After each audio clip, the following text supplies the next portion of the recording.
اوكي بسم الله الرحمن الرحيم magacaygu waa Saad Ahmed Abdulwali anigoo ah senior lecturer of public health ku waa barnaamij ardaygu baranayo sida xanuunada looga hortago sida caafimaadka kor loogu qaado iyo sida kor loogu qaado nolosha bini'aadanka oo markii xanuunkii laga hortago qofkii waxa kordhaya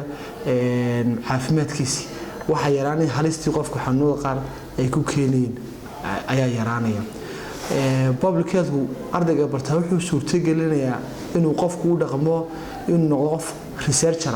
oo wax darsi kara wax baari kara dhibaatooyinka adduunka ka taagan baran kara xanuunada badan ee adduunka ka dhacay cid daraasada ee wax ka qorta waa public health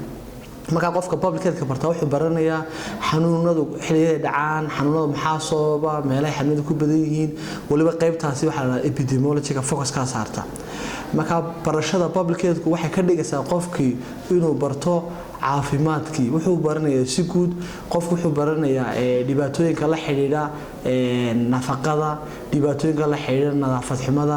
dhibaatooyinka la xiriira xanuunada loo yaqaan chronic disease-ka sidii wax looga qaban lahaa qof wuxuu baranayaa xanuunada ka yimaada environmentalka ardaygu wuxuu baranayaa xanuunada la xiriira lifestyle-ka ayuu ardaygu baranayaa sidii loo manage karin lahaa marka laga hadlayo public health-ku waxa la yiraahdaa waa field focus ka saara prevention of disease promoting of health and prolonging of life marka dadku waxay isku qaldaan public health-ka iyo hygiene and sanitation uu kala duwan yahay marka laga hadlayo public health-ka waxa loo qaybiyaa laba qaybood waxa ama public health iyo public health officer ardayga public health officer-ku wuxuu u dhaqmayaa waa public health information is public health ka waa prevention ki waxa uu raaca qofku wuxuu sameyn karaa curative waxba daweyn kara qofka public health officer ka marka laga hadlayo public health ka ardayga haduu yahay more of wax weey waa prevention ma taabanayo patient marka qofku yahay pure public health ama public health caadi ma ku yahay laakiin marka laga public health officer wadamada qaar waxa la health officer wadamada qaar waxa la clinical officer dhamaantood wax weey waa public health curative sameynaya wax daweynaya ayaa la oranayaa marka baahi badan baynu qabnaa wadamo fara badan aynu ka midnahay waxa jira dhaqaatiirtu ma tagi karaan meelaha miyada fog hooyooyinkii dhimasho badan ayaa jirta hooyo kastoo umulasa dhimasho badan bay soo food saarayaan si dhimashada loo yareeyo in la train gareeyo public health officers waxay keenaysaa in goobaha fog ay adagtay in la gaaro ay ka shaqeyn karaan public health officers halka public health kana caadiga ay ka shaqeyn karaan wasaaradda caafimaadka qaybta talaalada MCH-da ay meelaha ka shaqeyn karaan barnaamijka public health yaa ku soo beeri kara arday kasta oo ku fiican basic science ku soo beeri kara sida ardayga ku fiican biology-ga chemistry-ga iyo sidoo kale physics-ka waa muhiim basic science-kaasi iyo ardayga waa luqadiisu ay fiicnaataa markuu doonayo inuu public health barto because wuxuu akhriyaa buugaag internationalisa hadhow public health-ka ardayga baranaya research buu sameynaya marka qofku research sameeyo waxa la doonayaa luqadiisna ka dhisnaado marka waxyaabahaas muhiim ah qofku inuu barto barnaamijkan ujeedada aanu ka leenahay public health wuxuu yahay ardaydii in lagu xoojiyo ay bartaan in la sameyn karo wadanku yeesho prevention policy because wadamada dunida saddexaad ee kamid ah dhaqaalooga hooseeyo awood badan u heli karno in lacag badan ku bixino dawo in qalbo qofka la daweeyo laakiin waa awood badankeega ku bixinaa maxay prevention waxa la prevention is better than cure marka hadaynu xanuun fara badan sameeyno prevention waxay noo dhigmaya lacag fara badan oo wadanku waxyaabo badan uu ku qaban lahaa marka goobaha caafimaadku waa inay u shaqeeyaan prevention-ka iyo curative-ka daweyntii iyo kahortagii labada barnaamij waa inay yeeshaan marka ardayda barta public health-ku ardaygu wuxuu noqon doonaa hadduu public health barto prevention uu sameyn karaa hadduu barto public health officers-na wuxuu noqon karaa prevention uu sameyn karaa curative-na uu sameyn karaa chance-da shaqo ardayga barta public health ku chance shaqo heli karo waxa kamid ah wuxuu la shaqeyn karaa hay'adaha caalamiga wasaaradaha caafimaadka la shaqeyn karaa goobaha caafimaadka la shaqeyn karaa jaamacado ka shaqeyn karaa u dhigi karaa wuxuu noqon karaa muxuu ahaa researcher wuxuu ka shaqeyn karaa muxuu ahaa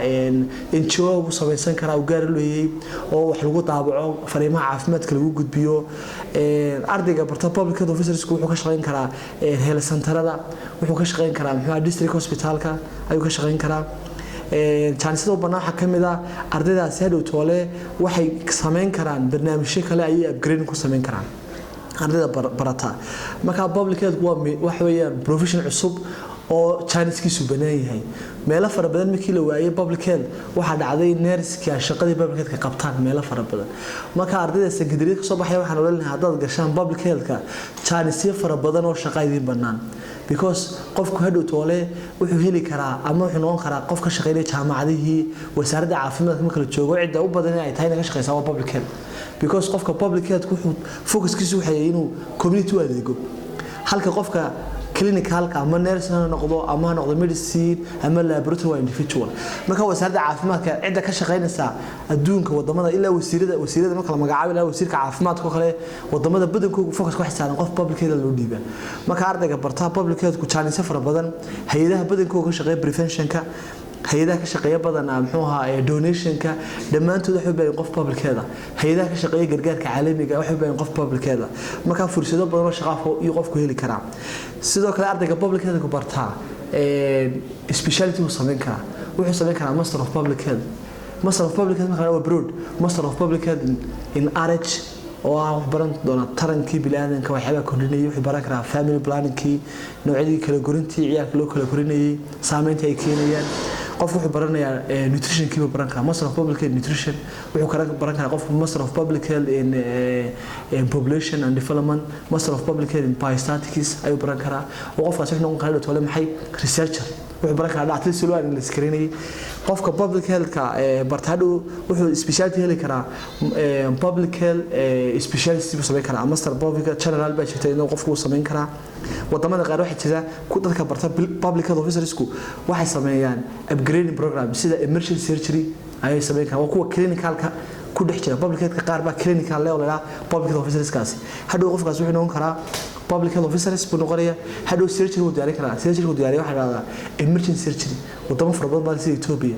qofku 3 sano diyaariyo waxa la oranayaa waxa loogu yeeriyaa medical surgeon ayaa loogu yeeriyaa dan wuxuu sameyn karaa emergency surgery oo dhan sameyn karaa C-section ku sameyn karaa wuxuu ka shaqeyn karaa koox kale muxuu minor surgery kale wuxuu sameyn karaa acute abdomen-ka wax ka qaban karaa qofka bartamka officerskaasi hadhow noqda marka barnaamijka qiimaha uu leeyahay waxa kamid ah public health kuwa barnaamij kooban qofku 3 sano iyo xoogaa uu ku gaaraya minadu doonay inuu gaaro hadhow 3 sano marka waxbarashada ku dhamaato ama 8 semester oo 4 sano jaamacadda bas uu isticmaasho waqti kooban qofku challenge shaqo ku abuuri kara marka barnaamijka qiimaha uu leeyahay waxa kamid ah ardayga barta wuxuu faa'iideeyaa wuxuu noqon karaa qof community-ga u adeega bulshada u adeega haddaynu soo saarno dad fara badan oo public health barta caafimaadka wadanku kor buu kacaya wadamo fara badan ay ka mid yihiin Ingiriiska Mareykanka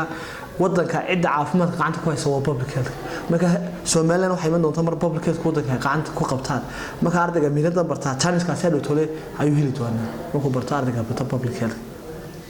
intaas ku soo koobay